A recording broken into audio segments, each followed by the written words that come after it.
Good evening, friends, and welcome virtually to the Catholic community of St. Thomas More. My name is Amanda Bolaños, and I'm the Pastoral Associate Intern here at the church, as well as a member of the Image and Likeness Committee.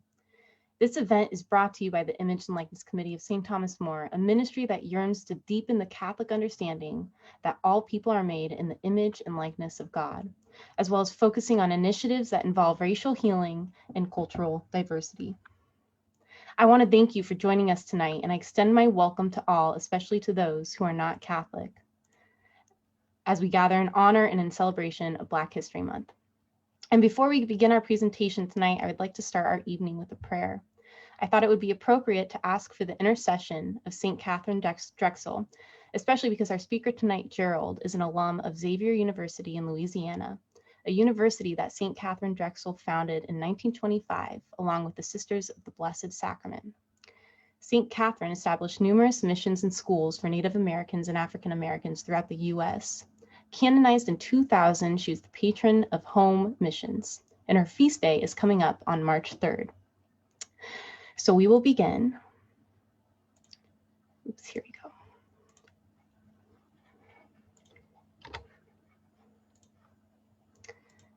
In the name of the Father, and the Son, and the Holy Spirit. Amen. Ever-loving God, you called St. Catherine Drexel to teach the message of the gospel and to bring the life of the Eucharist to the Black and Native American peoples. By her prayers and example, enable us to work for justice among the poor and oppressed. Draw us all into the Eucharistic community of your church, that we may be one in you. Grant this through our Lord Jesus Christ, your Son, who lives and reigns with you and the Holy Spirit, one God, forever and ever. Amen. In the name of the Father, and the Son, and the Holy Spirit. Amen.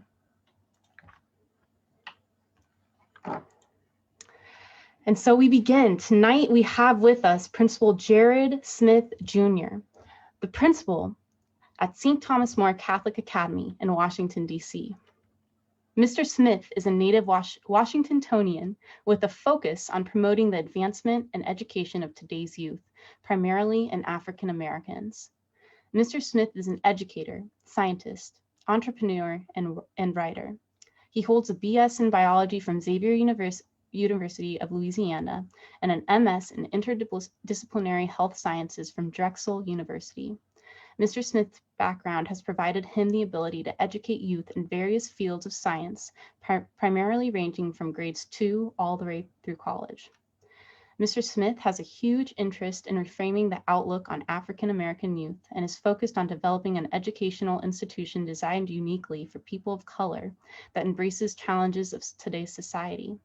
Mr. Smith is dedicated to the educational field and desires to work with others to redefine the educational system.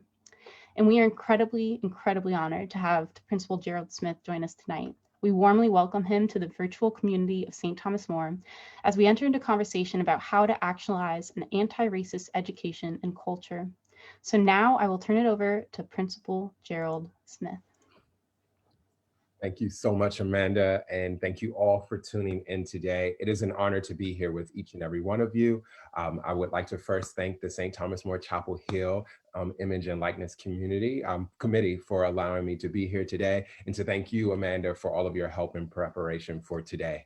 So just a quick short intro, just a few lines. Again, I am the principal of St. Thomas More Catholic Academy located in Washington, D.C. We are one of 4 schools that is a part of the Consortium of Catholic Academies. And why this work? Why this work for me? Let's make it very clear, I am no expert, but rather I am one of many on this journey, walking right amongst all of you, doing this intentional work that's focused on making the world a bit more just and a bit more humane. And that requires a deep look within ourselves. And I'm excited to bring just some of my insight on what it takes to build an anti-racist educational system or education. I remember reading an article a couple of months ago from Cardinal Gregory that's in the Catholic Standard. It was written by Mark Zimmerman, where he interviewed him and asked him about just racism in America. And in there, Cardinal Gregory mentions that there is a stark shared experience of African Americans, of Black folks specifically, but even true for many people of color. That shared experience is one in which at some point, each and every one of us has felt the sting of racism. And he called it an unfortunate universal experience on the part of African Americans. The interview continues where Cardinal Gregory mentions the importance of us each aligning ourselves with the poor and those that are often disenfranchised. And how fitting of a poem, or rather of a prayer from Catherine Drexel, where she says that when we're working for justice, we should be among the poor and the oppressed, because we're called to do that. We're called to go to the edges of the circle and pull those that are often marginalized to the center and make them our focus to make sure that we are promoting true equity and true equality. But what does this have to do with education? Why an anti-racist education? And so to begin, it is very important, as Dr. Ibram Kendi says, for us to really define what anti-racist is. What does that even mean? And when we define it, we now center ourselves with certain principles. And every single day, we focus on making sure that we're meeting those values and principles. So the definition that we're going to use comes straight from Dr. Kendi, where he says that anti-racist is one who is in support of anti-racist policies through their actions or expressing an anti-racist idea. He goes a bit further in saying, to be an anti-racist, one must encompass the lifestyle and idea that all races, all racial groups are equal, but they're equal in all their apparent differences. So while we might acknowledge that they are equal, we must also acknowledge that there are differences, and those differences must be embraced and brought to the table. And so when we're considering the context of education and building an anti-racist educational system, I have about 4 things that I focus on in order to do that within my school. And I hope you'll find your driftwood and take a bit of those things as we go through the next 30 minutes talking about it. So the first thing is, when we're talking about an anti-racist education, it's first about dismantling white supremacy culture. So whenever we hear that term, white supremacy culture, I know many people tense up. It is not necessarily an attack on white people, but rather the idea of white supremacy. This idea that our country sits on, that white was always right, or white was at a higher level than anything else. That white supremacy culture and all of its reign infiltrated all of the systems that exist within our country, our politics, our education system, everything that we do. So whether you're white, Black, whatever, you are perpetuating white supremacy culture in some context. And in doing so within the education system becomes a huge issue for children of color. And so the first thing when we are dismantling white supremacy culture, we first are dismantling this sense of urgency, this idea that from August to June, we must hit these particular standards, we must hit these particular things in our classroom, and we must stay away from all of these other things in order for children to be successful. It also requires us to dismantle a sense of classifying and in some ways ostracizing our students. When we classify our students based on their race or their ability, we limit their success. In dismantling white supremacy culture within the classroom, it's understanding that there is a global consensus that education matters. All across the world, everyone believes that education is the equalizer. However, if we are rooted in a white supremacy culture, we are reminded that within a white supremacy culture, we do not believe that everyone is equal within the educational system. So we must first dismantle that culture and understand that if education matters and education is a true equalizer for all scholars, no matter what race, it is important for us to develop a space where our scholars can collaborate, express diversity, and bridge differences rather than walling themselves off. So for example, at St. Thomas More, our scholars have had the opportunity to work with scholars across all of DC. We've even had the opportunity to work with kids internationally, really embracing our differences. And what's not very shocking, but always surprising for my scholars is that there are so many similarities across the world, especially when we talk about parallel oppression. So the first step is dismantling this idea that white supremacy culture is the right way. And in doing so, we provide a space for us to build bridges and allow our students to be involved in a more diverse community. And then the last thing when we're talking about dismantling white supremacy culture is reimagining traditional expectations of the classroom, specifically when we talk about traditional expectations as they apply to children of color. Really looking for spaces and opportunities where we can redefine and reimagine policies that have oftentimes oppressed the well-being and the mental state of our scholars of color. The second thing for me is anti-racist education in a Catholic setting. It provides us an opportunity to reimagine our institution, to reimagine our common goal within a Catholic school setting. I always say our two goals at St. Thomas More are college and heaven, but I would be wrong to not acknowledge the opportunity to really build my students in an understanding that they matter, even though the society in which they live complexifies that. One of the things that I find very important in the Catholic setting when it comes to building an anti-racist education is embracing the cardinal virtues: prudence, justice, fortitude, and temperance. So knowing the good and choosing the good, knowing when to do good, and then when to balance the good, because even sometimes a good thing can be bad. But also the most important cardinal virtue for me is the fortitude, seeking that good and having the courage to do the good. So when we talk about good trouble, as John Lewis once said, it is important for us to understand that in an anti-racist education, there are often times where we're going to have to get into good trouble, where we're going to have to push against the status quo in order to build a space where our scholars of color can flourish. But it's not just our scholars of color that flourish. Scholars that are white or of any other nationality can benefit from an anti-racist education because there's that common belief that we are all equal as human beings. And in talking about these things within the spaces of our educational system allows for our students to build that just and humane world that I talked about in the beginning. And this in turn provides us an opportunity to reinvent the wheel and embrace change no matter how uncomfortable. For all my gym users out there, you know that growth is in pain. We do not grow when we're not in pain. And so this work that we are on, this journey that we are on, yes, it is heavy. God never said it would be easy. It is a lot of work, but it's an opportunity for us to reinvent the wheel and make the world just a little bit brighter. The second thing for me is anti-racist education in content areas. It's not just something that we have to talk about in social studies or something that we talk about specifically in religion. There's an opportunity for us to be intentional in our work as anti-racist educators, providing opportunities for authenticity. When your students come into your classroom provides them a space to, or should provide them a space to be themselves. No educator, no scholar, no individual should enter into a school building or any educational setting where he or she feels that they have to lose parts of themselves to achieve success. There are opportunities for us to invite our children's lifestyles into our classroom. And what I have found is in doing so, I've learned more from my scholars than they have learned from me. It provides us an opportunity to shift the narrative that the teacher is the expert.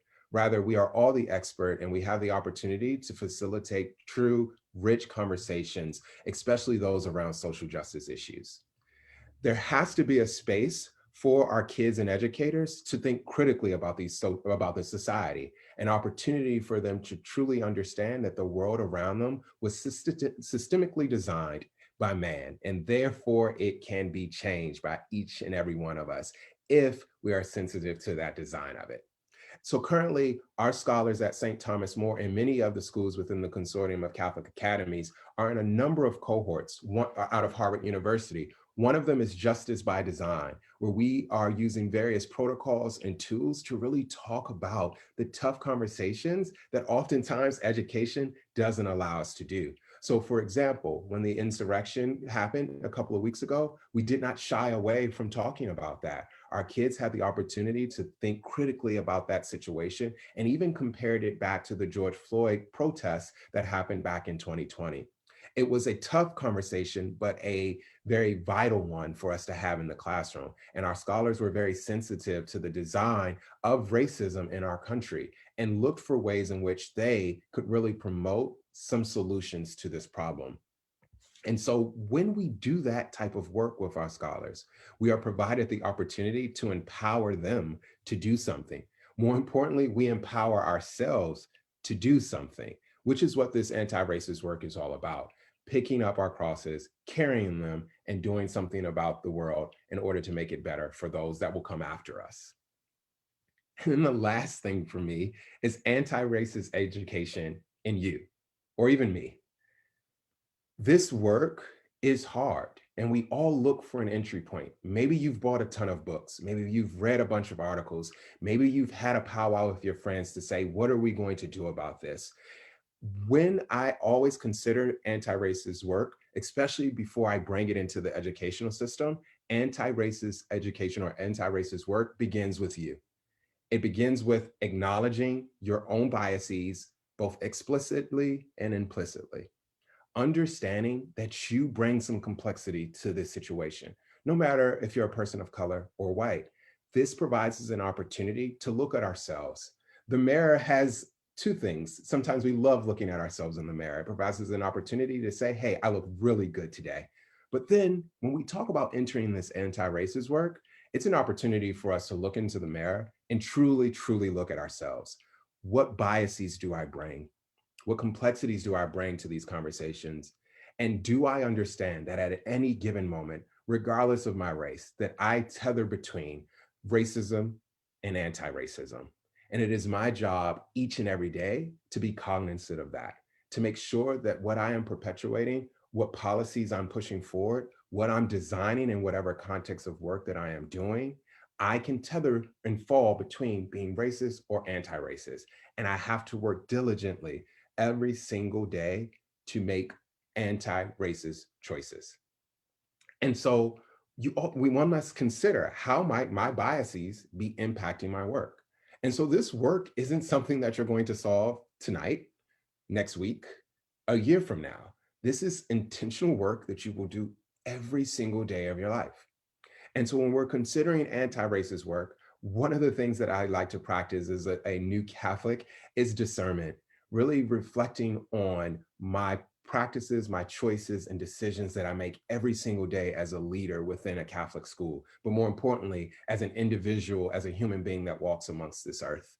I use the Ignatian Examen to find places where I saw God, and those spaces where I didn't see God, and those opportunities where I did not act like God would have asked me to. And that provides me an opportunity to really look at whether or not I'm perpetuating oppression in a seat of power that I sit in. And we all have that power and that ability to discern. I said in a previous session that discernment is our jam as Catholics. And even if you're not Catholic, you can look in that mirror and you can do that deep reflection.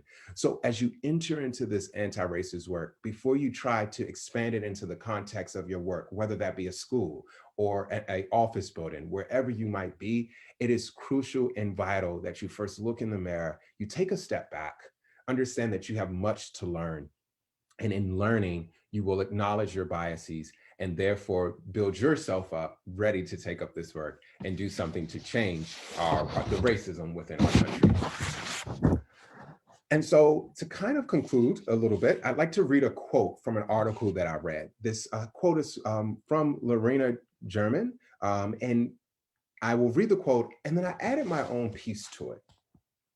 But in the article, Lorena talks about an anti-racist, decolonized, culturally sustaining classroom.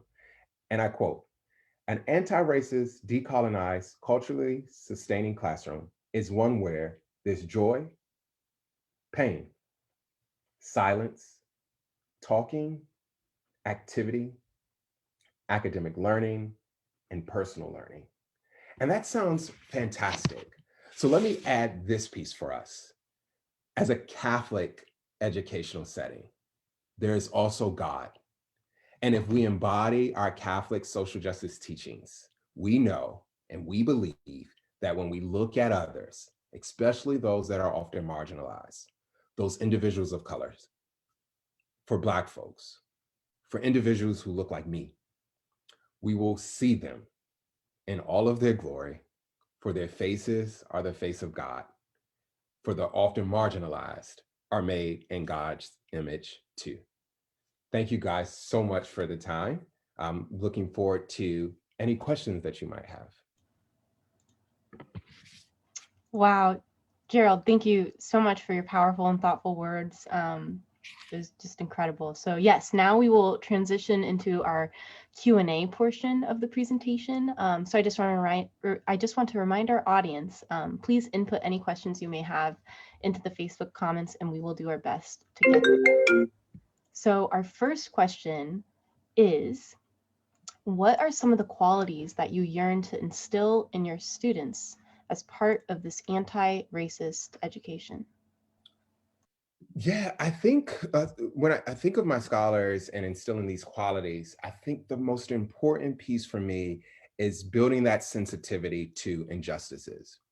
And in building that sensitivity, also empowering them to understand that they have power and there is power in their voice. At St. Thomas More, we found that many of our scholars, which predominantly our school is 100, about 99% African American, and when we studied a lot of the systems and a lot of injustices in our country, they did not feel that they had a voice or that they had any power. They believed that this was the way that it was because it has been that way since they were born. And so for me, the first thing is to first build in them an understanding that what we see in our country, when we view that oppression, it is wrong. And they have to have that sensitivity to understand those injustices, to say, hey, that's an injustice, that's not right. But they also have to have the courage to say something or to do something about it. And so now we've gotten to a space where we have kids that are now standing up and saying, you know what, I'm going to question that. I'm going to ask, is this oppressive? And if it is, how might I use my voice to change it? So empowering students to understand that he or she can do something about it, that they have a sensitivity to those injustices. They have an awareness that the world was designed by men, and therefore it can be changed by any human being that feels that he or she can do so. And then there has to be a sense of goodness in them as well, to understand that every decision that they make impacts someone else, and they should therefore make a decision that is good, not just good for them, but will be good for those that are around them as well. And then when we consider an anti-racist education, that awareness that even they tether between those racist policies and racist ideas and racist decisions, but they also can tether between or fall on the opposite end of that, which is anti-racist. And when in doing so, that is where the real work begins to make the world a little bit better. Awesome, thank you. One of our questions is, what grades attend St. Thomas More Academy? Yeah, so we are pre-K3 through 8th grade school. It is a fantastic space to be in. And many people will say, well, I bet that it's very easy to talk about this with 6th, 7th, and 8th grade classes when you talk about anti-racist work. And I would definitely agree with you. It's an amazing thing to talk about with 6th, 7th, and 8th grade because they have ideas and they know how to eloquently bring them about. And so one of the things that we're doing right now is, well, what does this look like for our pre-K3ers? For our 2nd graders, how do we talk about this with them? Many people will decide, I'm going to shy away from it. But these protocols that I mentioned from Justice by Design and Making Across Curriculum and Children Are Citizens provides a space and opportunity for our kids of any age to understand or to think visibly about the world around them. And so even at a young age, there are ways in which we can talk about these tough topics too, at a grade specific level so that they can understand, so that by the time they get to 8th grade or 9th or college, they'll be able to talk less in absolutes and really start conversations with people around these things. Yes, thank you. Our next question. In the first point, you said some policies adversely affect scholars of color. Can you give some examples that you've encountered and how you reimagine them? That is a great question. I'll use a very simple one. My first one is I actually taught as a teacher at St. Thomas More back in 2011 to 2016. And there was a policy that we had in terms of hair, where our scholars, specifically our boys, could not have hair. I left St. Thomas More for some time. I came back as principal back in 2018, and the policy still existed.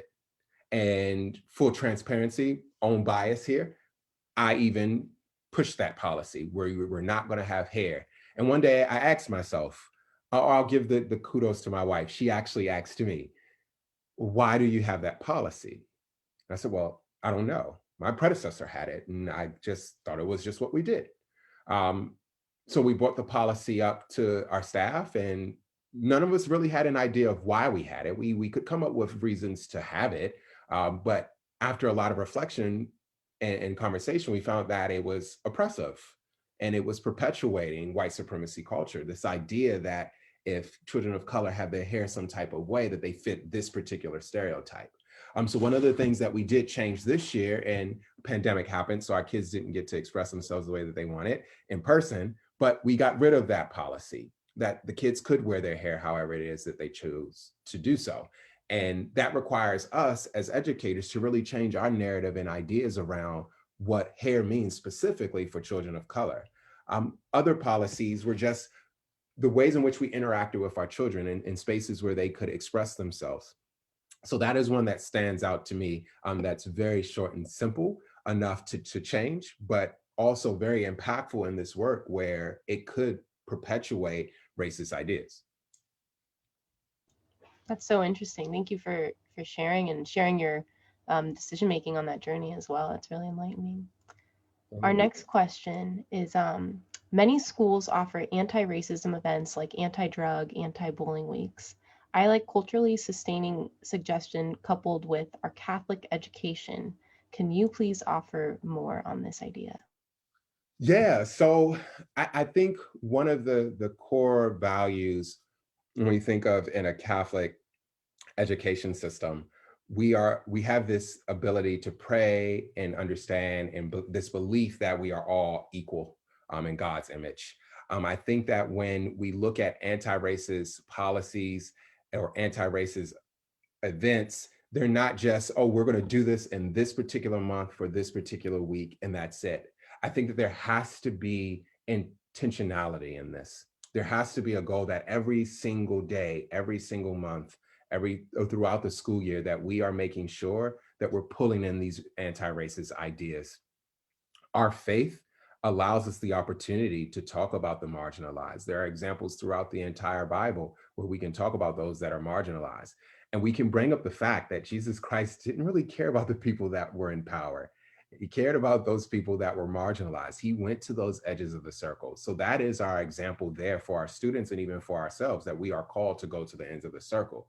But when we talk about this anti-racist work, it isn't something that we can just choose to, I'm going to do it this month and then that's it. It has to become an integral part of our systems. That equity piece, that question has to be brought at the table. It may even be where you simply start within your organization and you say, okay, where are the people of color? Do they have space and opportunity for their voices to be heard? And if not, how might we start there by providing that opportunity? You may be in a school community where there are not any people not of color. And how might we address that? How might we work on our diversity within our school setting? And then you start making it a routine within your practice as leaders, as teachers. How do I bring and bridge this anti-racist talk in this particular setting at this particular moment? And how do I make the commitment to continue to do that? And I hope that answers the question. Yeah, I think beautifully so. Thank you.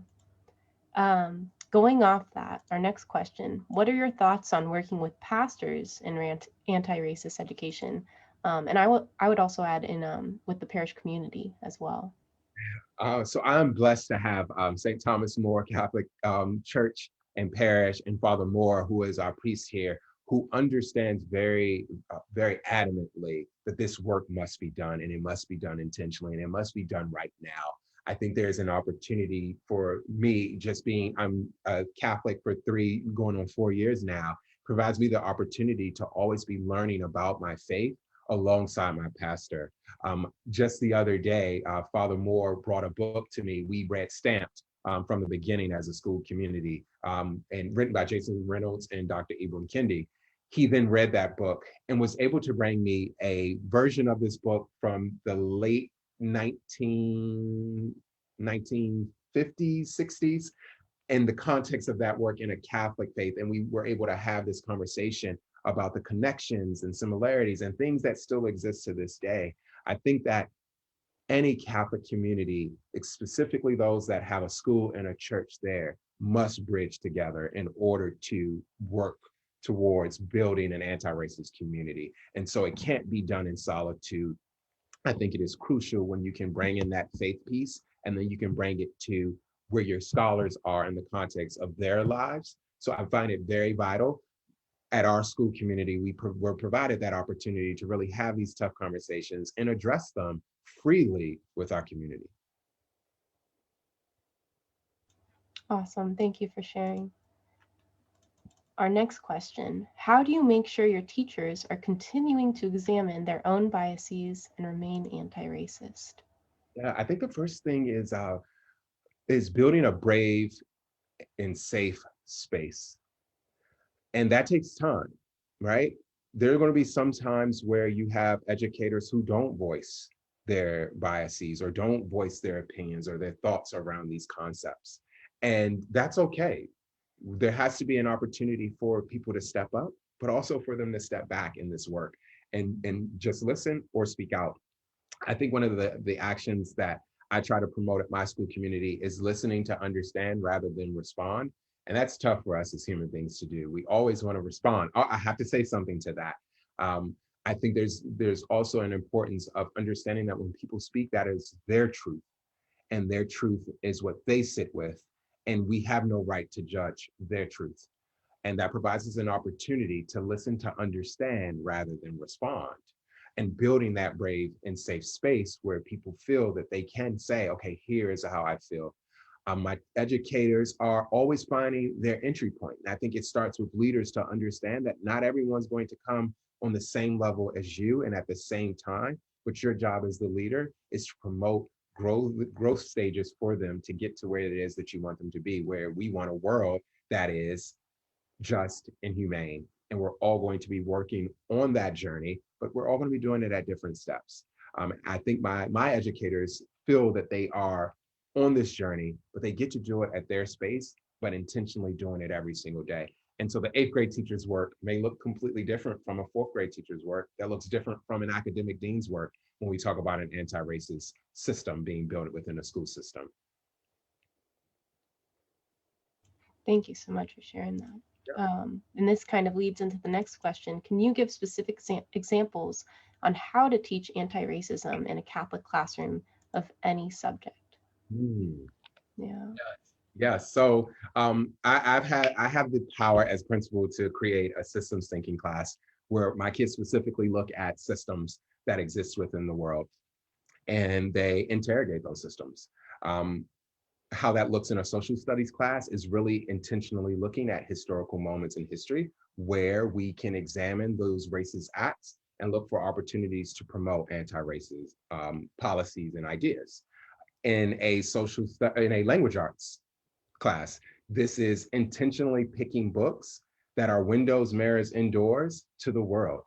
We always look at the classics, The Outsiders, Rolling Thunder, Hear My Cry, all of these classics that our kids read, but we never stem out to specific books that our kids can truly connect to. So for example, Stamped, our kids are reading that in language arts, and they're collaborating with the social studies teacher to really focus on that book and understanding that there's no sense of urgency. We can spend a little bit of time on here and we can hit a lot of standards with this book. But more importantly, we can talk about this social justice issue that is going to be resonating in our kids' lives. So why not talk about it now?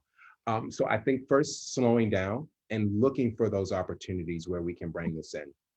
We look at science. Science doesn't sit separate from racism. Science was actually used to perpetuate racism. So maybe when a teacher gets to that genetics unit, he or she can really talk about the Genome Project that was right here in America that we realized like, oh, wait, we are not different genetically. So for all of these years, we've been talking about that, but science just proved that we were wrong in our actions.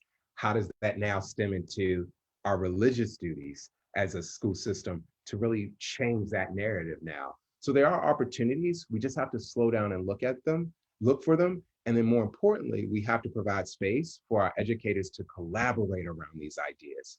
Maybe you don't do it as heavy as a social studies teacher, but are there opportunities for you to talk about this work?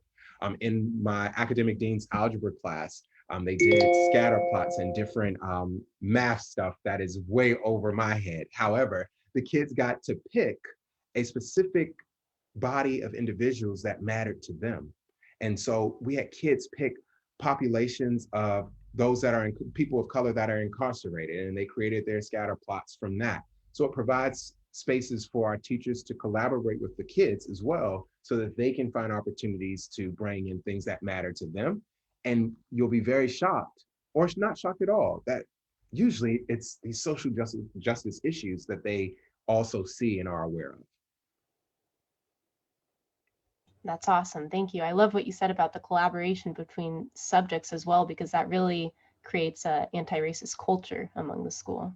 Absolutely, absolutely. And it's something that we push very hard, opportunities for our teachers to understand that you don't sit in silos within your classroom. Our kids traditionally feel that when I walk into science class, this is where science class stays, and it doesn't extend outside of here.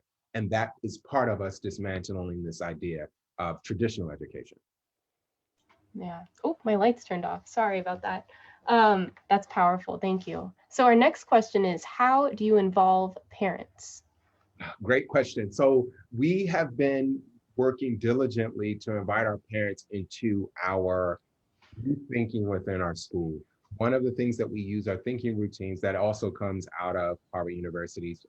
We've been reading Making Thinking Visible by Ron Richard and Mark Church, a book that provides us tools to give to our kids that makes their thinking known to them and provides them routines that they can use and access no matter what content they're using. And we've been inviting our parents to use those routines as well, or to understand those routines as well. So whenever we have an opportunity to talk with our parents, we try to throw in a routine around that. But we also try to throw in some of these tough topics. We've had town hall meetings where our families can be a part of, letters that have gone out to really let them know how we're going to address these tough issues with their students. But one of the great things about this pandemic, and shocking, we can find something great about it, is that our parents are now getting a front seat view of our classrooms. And so I have parents that are sitting in the background, listening to their kids talk about these tough issues and hear their point of views. And then they are therefore invited to talk to their kids to further their thinking as their first educators.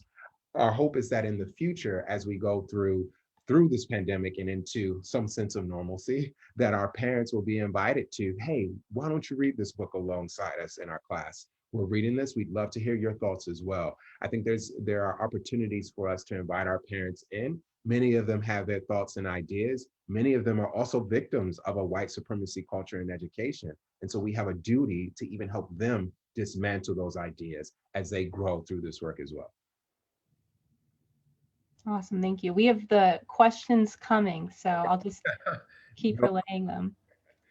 So our next question, are any other K-8 Catholic schools in the DC area doing anything similar anti-racist education? Absolutely. So I mentioned in the beginning that St. Thomas More Catholic Academy is a part of the consortium. So there are 4 schools: Sacred Heart, which is in Northwest DC. We have St. Anthony's, which is in Northeast, and St. Francis Xavier, which sits in our Southeast, in the upper Southeast region of DC as well. It is our common thread as a consortium to really focus on building our youngest citizens, because our children are citizens, with the tools to make the world anti-racist. So 2 of the schools are currently a part of Justice by Design, where we have about, I want to say 20 educators that are learning these routines. Justice by Design comes from the work of Sarah Shea, and through Making Across the Curriculum with Edward Clapp, and we're using a lot of these routines within there. We have hosted a number of different seminars and webinars, and we've worked very closely with the Washington International School with their project director, Jim Reese, where they are also doing a lot of this anti-racist work as well. So definitely, please, if you are interested in learning more about it, I definitely have no problem putting you in contact with any of those schools, but more importantly, giving you a bird's eye view into some of the work that our educators and scholars are doing at St. Thomas More. Thank you so much. No problem. Our next question, have you seen the effects or results of students as they move to high school and even beyond that? Yeah, so we've been doing this work for about 2 years, so I do not know what radicals I have created for the future just yet. However, I do see it now within the settings of our classroom. Our scholars, I have seen young ladies who have been very unvocal throughout their time with us become more vocal and standing up for things or questioning things, and not in a disrespectful way, but in a way that I'm going to question that because I understand that that's a decision that you made from a seat of power. And therefore, I want to know if it's oppressive or not. So we're starting to see our scholars ask these questions. We're starting to see our seventh grade scholars stand up and become more vocal and understand that, okay, no, that's oppression. And we're also seeing a more positive attitude amongst our students with each other because they're understanding that even them as African Americans can perpetuate racist ideas. And so we are seeing a slow change. And even in our educators, we're seeing an interest in wanting to know more on how they can bring this work into their classroom. And we can start at an earlier age with our kids where even they see color as they should, but they should understand those differences, bridge them together and make them a better community. And so we're seeing that, and we're excited for our first graduating class that has been doing this work for the last 2 years with the class of 2021, for them to go into high school to see what effects it has on them and the choices that they have made. But what I can say is that we have seen students that are more empowered and have a true belief that they are strong enough to do this work, but they also know whose they are, which is Jesus Christ. And a related question to that is, how do you measure success? So if we dismantle the idea of white supremacy culture, it's not necessarily in grades. You can definitely view the success in our scholars from just how, and I won't say eloquent, the way in which they express themselves around this context of work. It's a measure of character, I think. I measure success through this work, through character, the character development of our scholars, the character development of our educators. I came into a community at St. Thomas More where I can say it was an oppressive community where our educators and scholars and maybe even our parents didn't feel that they had a voice. And in the last 3 years, our families, our scholars, and our educators understand who they are and how important they are to the community, and therefore have shifted and changed the way in which they've interacted with each other. And they've used their voice as their power. And I think that that is successful enough to say that there are people that are now in this world that are willing and ready to get into good trouble, to stand up for what they truly believe to be right and just, and will promote that in the best way that they can, even if it's just in the context of their work in this small little pocket of the world. And within our community of St. Thomas More, we're located in Southeast DC, which is systemically created to be the most dangerous area in DC, but we don't exist in that way. We exist in that way to look for the goodness, look for that greatness that is within our area. And we have seen kids that have come in that have been thrown to the side as failures, who come in and they've had their first experience with success. And that is what we measure as success. Kids that have opened their mouths to understand that they have power and they stand in that. Awesome, thank you. Our next question. So during this time of Black History Month, and especially after the year of 2020, many people are really throwing themselves into this month to learn about Black history. What would you say is the importance of learning about history, and how does that connect to racial healing? Yeah, so I think with history, we learn from our mistakes. Sometimes we repeat those mistakes because we didn't look closely enough at the history. I think one of the most important things is understand that Black history is American history, and that we, as the Black culture, sits in the center of this country, and many things have branched off of it, whether those things were stolen, whether those things were recreated or reimagined. We sit at the core of this country, and we had a very crucial part in its development. So the first thing is to understand that it extends beyond Black History Month. It extends beyond that. And every single day, we should make it our business to be learning beyond the usuals of Martin Luther King and Rosa Parks and Malcolm X, and understand that Black history is not a monolith. There are so many gems that have come out of that, and that we stand on the shoulders of giants. Our ancestors are very powerful and have done amazing things. So I think in the context of this work, And we will only heal when we first acknowledge that our history was very dark. Our original sin was the enslavement of a body of people, and we did not address that. And in not addressing that, we just perpetuated that enslavement through the prison pipeline, through drug usage, through the diversiveness between education systems.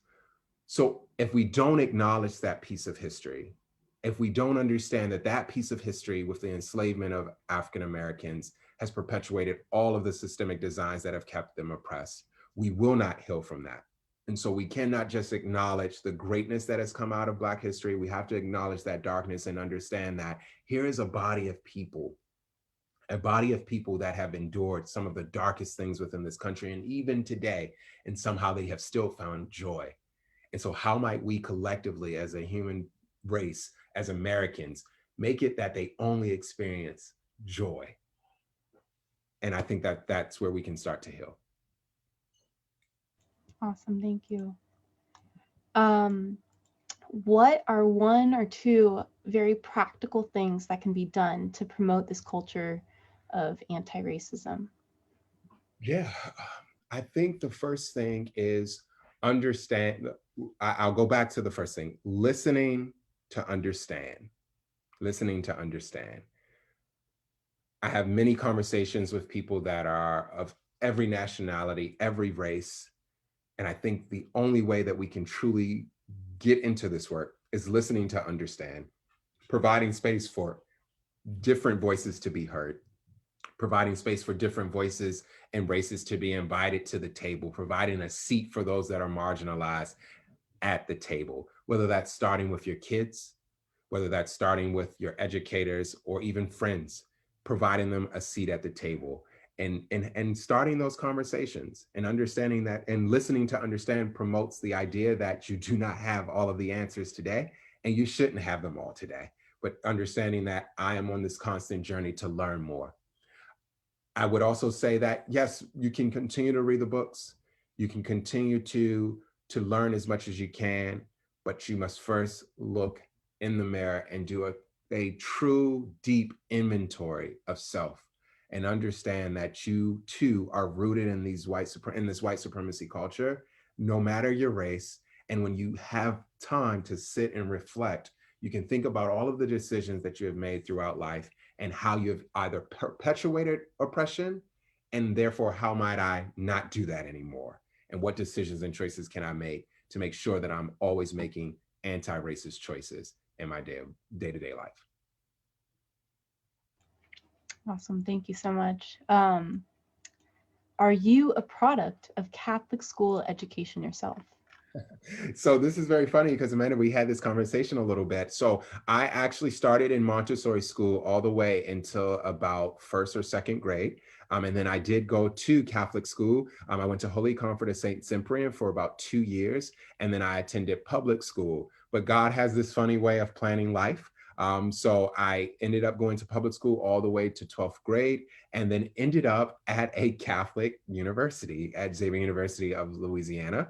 And then, so my 4 years of college, I found my faith, just didn't know it yet. And it wasn't until after graduating from grad school that I became Catholic. So Catholicism has always been there. I did not acknowledge it or didn't know that it was there, but it found me and God made sure that it found me. So I've had my sections of life within Catholic schools. Awesome, thank you so much. And our last question of the night, where do you see hope in the church today?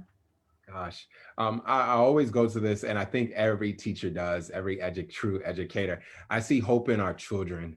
And the reason I say that is because at St. Thomas More, I'd say about 10% of my kids are Catholic. But if you walk into our masses, you would know who was Catholic because of the energy and the faith and the belief in something more is there. So I truly believe that my hope is in our children, is that if we give them the tools that they need to navigate this world, they'll find the light and they'll keep digging to make sure that it's nothing but light will chip away at the darkness. And so my hope is in them.